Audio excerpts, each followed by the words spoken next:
اعوذ باللہ من الشیطان الرجیم بسم اللہ الرحمن الرحیم ان اللہ و ملائکتہ یصلون علی النبی یا ایہا الذین آمنوا صلوا علیہ وسلموا تسلیما اللہم صلی علی محمد وعلی آل محمد کما صلیت علی ابراہیم وعلی آل ابراہیم انک حمید مجید اللہم بارک علی محمد وعلی آل محمد کما بارکت علی ابراہیم وعلی آل ابراہیم انک حمید مجید اللہم صلی علی سیدنا محمد وعلی آل محمد بعدد کل ذرۃ مئۃ الف مرہ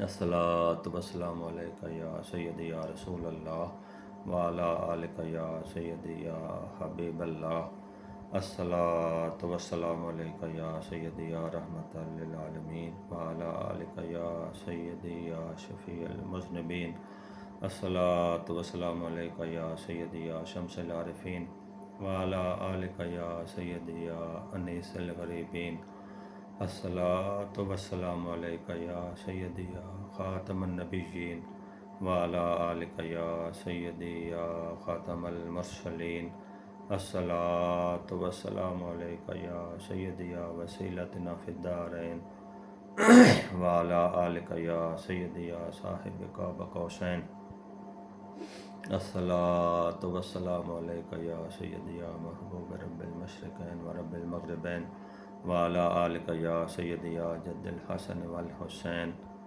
الصلاۃ والسلام علیک وعلی آلک وصحابک یا سید الانبیاء والمرسلین سبحان ربک رب العزت عما یصفون وسلام علی المرسلین والحمد للہ رب العالمین۔